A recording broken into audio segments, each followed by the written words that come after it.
အဲ့တော့ဘုန်းကြီးတသိန်းကျော်လောက်ရှိတာပဲဥနေဝင်စစ်သားဆိုလို့ရှိရင်ဒါ2000လောက်3000လောက်ပဲရှိမှာပါအဲ့တော့ဟာဆိုလိုတာကတော့ကျွတ်တို့ဗုဒ္ဓဘာသာဟာတကယ်ရေးအရာကြီးရောက်လာပါလျက်နဲ့ဘာလို့မပြောတာလဲတရားတယ်လို့သူတို့သိနေတဲ့အရာကြီးကိုမတရားဘူးဆိုပြီးတကလားတစ်ဖက်ကနေပြီးတော့သဘောတရားတရားနဲ့သိတဲ့အခါမှာဘာကြောင့်သူတို့မကန့်ကွက်တာလဲဒီလိုပြောမယ်ဆိုရင်ကျွတ်တို့ဗုဒ္ဓဘာသာဘုန်းကြီးတွေဟာကျွတ်တို့ဗုဒ္ဓဘာသာသဘောတရားဟာပရမတ္ထတေသသဘောတရားကိုရောက်နေပြီလေပရမတ္ထတေသသဘောတရားကိုရောက်နေတယ်ဆိုတော့ပြုသမျှအတိဖြစ်သမျှအဟောင်းနေပ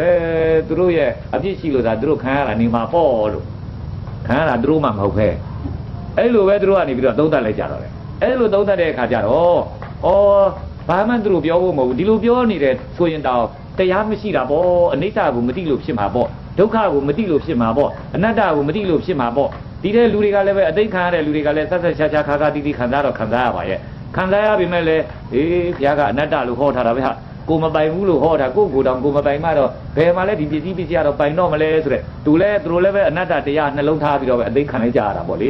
ေအဲ့လိုနဲ့ပဲကျတို့တိုင်းပြည်မှာရှိနေတဲ့ဗုဒ္ဓဘာသာကိုလည်းပဲဆိုရှယ်လစ်ကတော့စားသွားသေးတယ်ဝါသွားသေးတယ်လို့ပြောရမယ်ဗျာဒါအဲ့တော့ပကံခင်အင်းဝခင်နဲ့ကုန်းမောင်ခင်တွေအစသာကျတို့ဗမာပြည်ရဲ့ပဲနိုင်ငံရေးမှာဆိုရင်လည်းပဲဒီဘုန်းကြီးတွေဆိုတဲ့သူတွေကဒီရှင်မင်းတွေဆိုတဲ့သူတွေကိုအားပေးလာခဲ့တာသူတို့သဘောတရားနဲ့ပဲရှင်မင်းတွေကအုပ်ချုပ်တယ်သူတို့ကဥထွေးရပါချင်းပြီးတော့ပဲအုပ်ချုပ်တာဆိုတော့သူတို့ကလည်းနေရာရ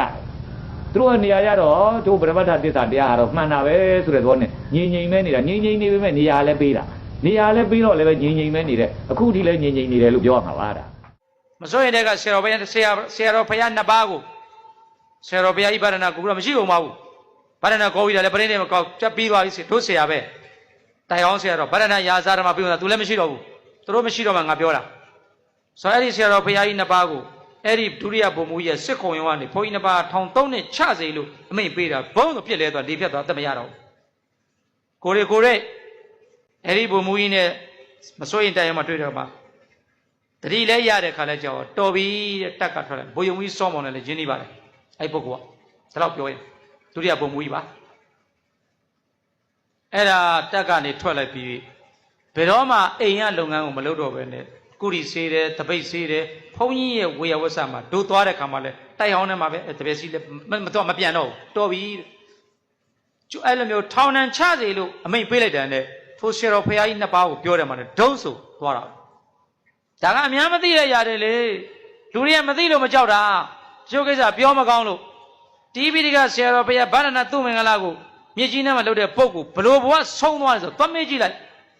ရက်ကွက်ထက်ကိုဝင်မလာနဲ့တကိုယ်လုံးရည်ရွယ်ပြီးပုံနဲ့သေသွားတာအဲ့ဒီမှာသူ့အဖေကိုယ်တိုင်ကရွှေဘုံဝင်လာတဲ့ခါမှာအဲ့ဒီကောင်ရွာလေးမဝင်စင်းနဲ့ခွာတယ်ခန္ဓာကိုယ်တကိုယ်လုံးကပုတ်စော်တွေနံပြီးတော့ဖယံမသိတရားမသိမင်းလားကွာတိပိကဖောင်းအဲ့လိုလုပ်တာလူကြီးကခိုင်းတာနည်းနည်း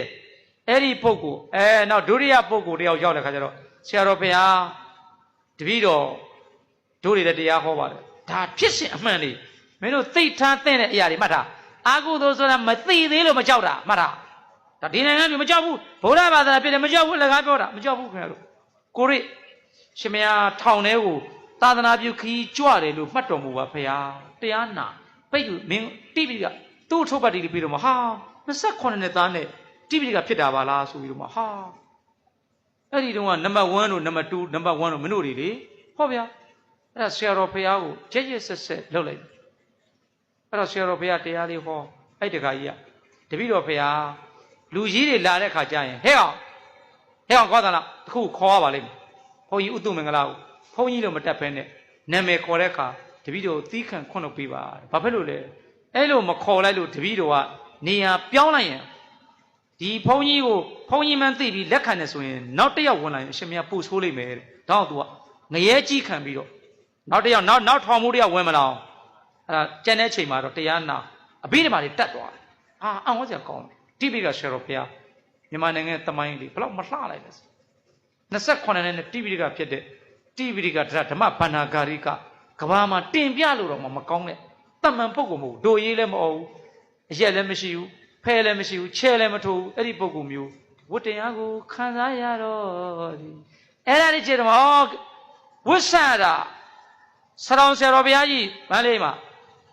အဲ့ဒီမှာသူ့ဒကမာကြီးတယောက်ရှိအဲ့ဒီဒကမာကြီးဆရာတော်တားနိုင်တယ်တို့သွားတွေ့တယ်ပေါ့ဟာဥပဒါတွေ့ဆရာတော်ထောင်းနေပါစေကျင်းရင်လို့ရှိရင်မခေါ်ပါနဲ့ဘုန်းကြီးဘယ်ဝင်ကြီးလာတယ် तू อ่ะကြီးဖုန်းကြီးကိုခိုင်းတာ तू လည်းမရှိတော့ပါဘူးနော်အဲ့ဒီကမှလည်းမရှိတော့ဆရာတော်ဘုရားကြီးကစကားလေးတခွန်းပြောတယ်တို့ဒါဆိုရင်ဒီမိမကြီးနားလေတော့လေငါကားတဲ့သူ့အခင်းလေးကငပြောကင်တစ်ခိုင်ကိုအမုန်းတရားနဲ့တလုံးချင်းငပြောကင်တစ်ခိုင်ရဲ့ကျွေးကိုဒီဘဝနောက်ဆုံးဆက်တာတဲ့ဘယ်တော့ကောင်းလဲဟာတသိမဝင်ထသွားတယ်ရဟန္တာနော်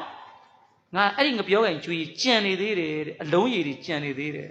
ဆရာတော်ဘုရားကခိုင်းသမျှအဝန်းကြကောင်းတယ်ထိုင်ဆိုတိုင်းထားဆိုတာအဲ့လိုခလေးလေးထားကျန်တဲ့သမရတွေဘယင်တွေဟာလို့ကောင်းတယ်အဲ့ဒီဘဝတော့အသေးနိုင်တာဆရာတော်နိုင်တဲ့ကြောင့်လို့မဟုတ်ကန်းတယ်မဟုတ်ဦးချင်းတရားဟောလိုက်ဟောတယ်ဒီစောစားလေစားတယ်ငါသူ့ငပြောခင်ကြွေမချီသေးဘူးတဲ့ဘဝတိတ်တွေကိုအဘိညာဉ်တော်ရနာ तू မသိဘူး तू အနားနာနေတာမသိဘူး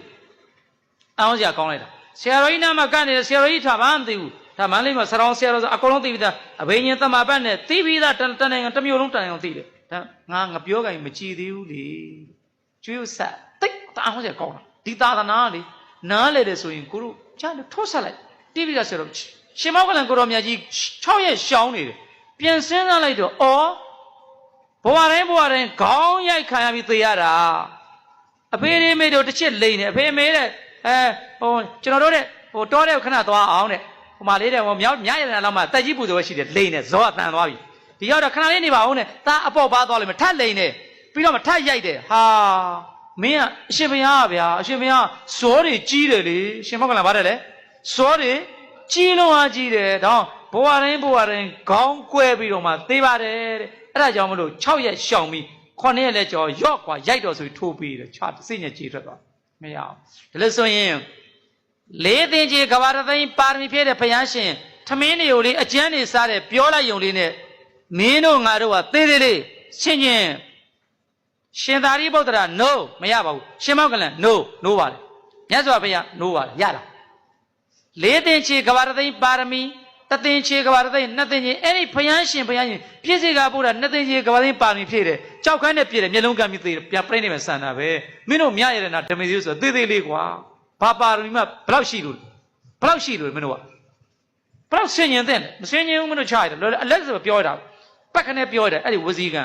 ဒီနားကဥမြင့်စေကိုဆရာတော်ကလေဗျမ်းဆိုနှရင်ရိုက်လိုက်တယ်ခဏနာသွားတယ်နော်နှရင်ရိုက်လိုက်တယ်လေအဲ့ဒီလူကြီးကလေနှာဘူးကြီးအဲ့လူကြီးကတဏှာယူကြီးကိုပြောလိုက်တဲ့ဥစ္စာတွေးတိုင်းနာတယ်ဒါဝစီပေတာကာယကံကခဏရိုက်တယ်တော်သေးတယ်လေပင်ဓာတ်နဲ့ခိုးလိုက်တယ်ခဏသေသွားတာတနှုံမဖြစ်ဘူးလေခမရလေမကောင်းဘူးပြောလိုက်အဲ့လိုပြောတာဘုန်းကြီးကကွာပလင်မောငေါ့လေဥမြင့်ဆွေငါကွာသူတို့ငါကွာတီလိုက်အဲ့ပြန်စင်းစားပြီးတနှုံခံစားနေရဒါဝစီပေတာမလုံနဲ့နော်အဲ့တော့ဘာဝိဒကာယောအာနာပါနဘာဝနာကာယဘာကာယ ानु ပဒနာပွားရရင်တော့ကိစ္စယန္တာဆင်းရောက်သွားတော်သေးတာပေါ့။ तू ကတော့ပေးစရာမရှိတော့ဆက်စရာမရှိတော့ဘူး